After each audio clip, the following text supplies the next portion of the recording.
All praises to Yahweh, Ba'ashem Yahweh Shai, Ba'ashem Makah Kodash, double honors to the elders and apostles of Great Stone. Shalom to you elect pushing this word in truth and in sincerity. With hope of receiving mercy of Yahweh, Ba'ashem Yahweh Shai. Yahweh is the name of the Heavenly Father. Yahweh Shai is the name of His only begotten Son. The so-called Negroes, Hispanics, and Native Americans are the Israelites according to the prophecies that are written in the scriptures. I want to make it known that the RFID microchip is the charagma written about in Revelation 13 verse 16 on down, which is the MOTB. The miracle drug is the precursor to the MOTB.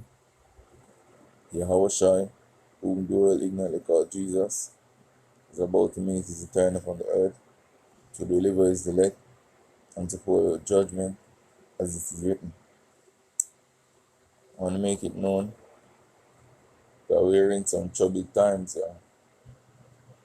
in which the way of the world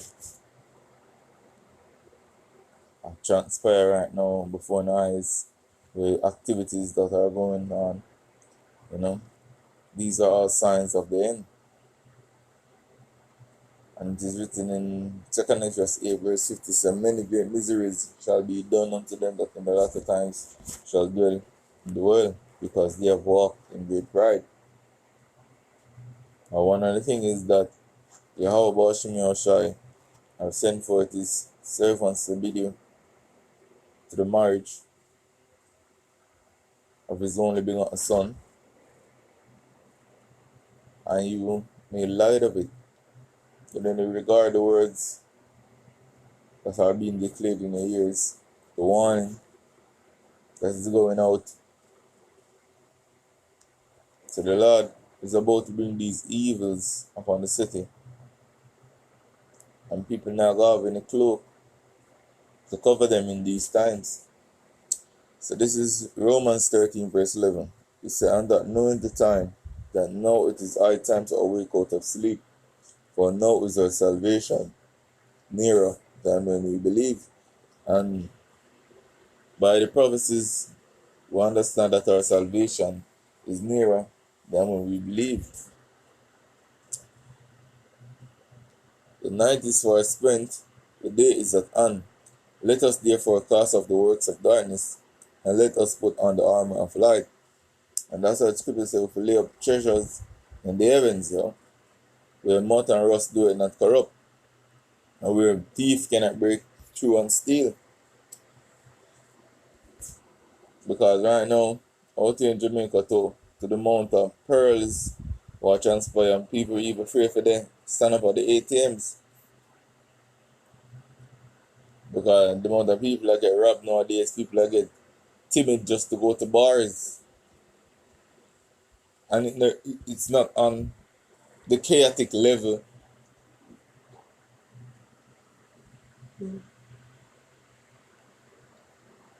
It's not on the chaotic level where it's going. This is just a starting point, Let us walk honestly, as in the day, not in rioting and drunkardness, not in chambering and wantonness, not in strife and envy, but put ye on the Lord Yahweh Shai Mashiach, and made not provision for the flesh to fulfill the lust thereof. And that a lot of people are doing right now. I make provision for the flesh. Them not seek ye the kingdom first, and all these things shall be added unto them. They will make provision for the flesh, which is not going to profit them in the times to come. So this is Ephesians 5 verse 14. So wherefore he saith, awake thou that sleepest, and arise from the dead, and the Mashiach shall give thee light. See then that ye walk circumspectly, not as fools, but as wise. Your walking supposed to be calculated. You're supposed to observe everything what transpire. In 1 Thessalonians 5, the scripture mentions it's supposed to be sober, Now's the time to be vigilant. Now's the time to be watching the news, seeing what's going on in the global market, watching the coming food shortage, the closing of stores, the wars that are transpiring around the world, from in the Middle East between Israel and Iran to China, with China and Taiwan, Russia with Russia and Ukraine, you know. Examine what's taking place. So Scripture says to walk circumspectly, not as fools but as wise. They're not supposed to be ignorant in these matters.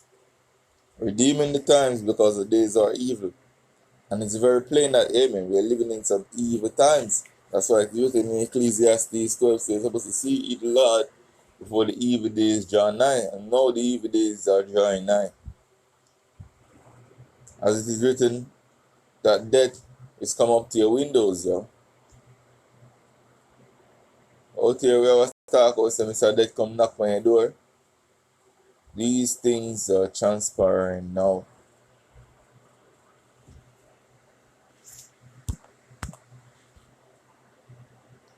Wherefore, be ye not unwise, but understand what the will of the Lord is, and be not drunken with wine wherein is excess, but be filled with the Spirit. And the Spirit is a sword and a shield where I use for cut down all of these fiery darts, all of these manipulating tactics that Esau have. So I want to jump straight into this clip so you understand what I'm speaking of. Well, things are definitely getting interesting here. Russia has claimed that the decisions of the International Criminal Court have absolutely no meaning for Russia, even from a legal standing point, says the Russian Foreign Ministry spokesperson Maria Zakharova. Russia is not a party to the Rome Statute, she says, of the International Criminal Court, and so does not abide by this. Now, Germany and other countries have said that they are under legal obligation that if Vladimir Putin does step foot into their country, he will be granted no political immunity.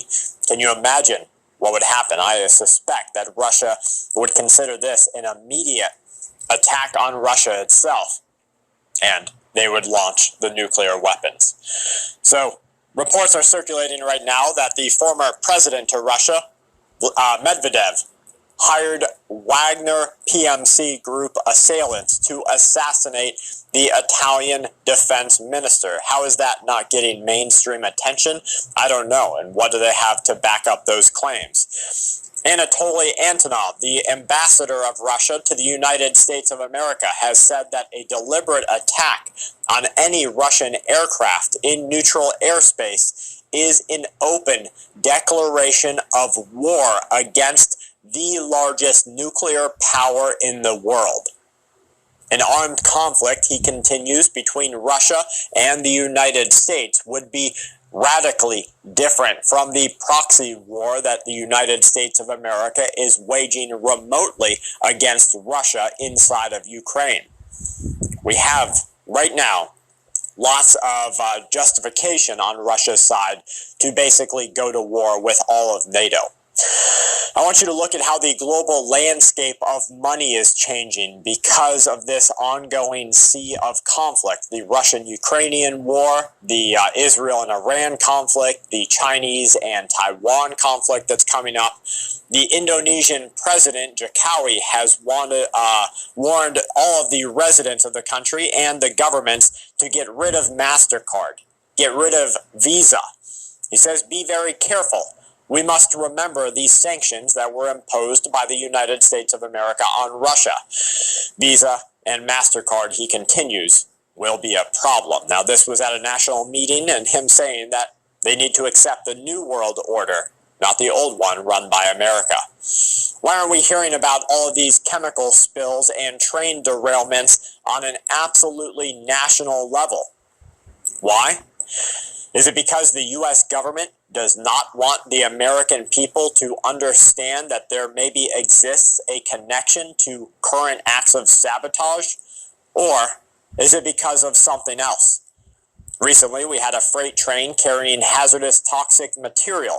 It spilled just a few days ago. causing numerous agencies, including hazardous materials agencies, to respond to the site of the freight train derailment.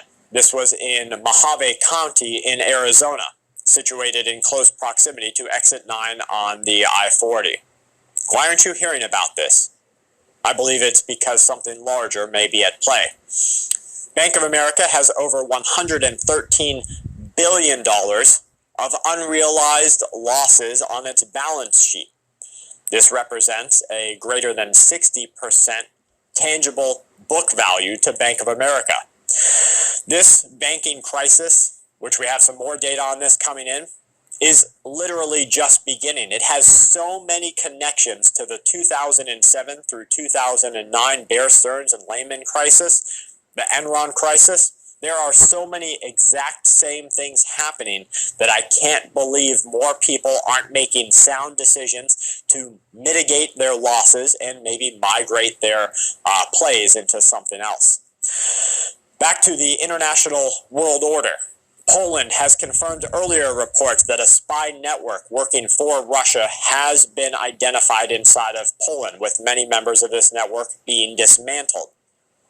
The ISA, or Internal Security Agency, detained at least 6 people. They say they were...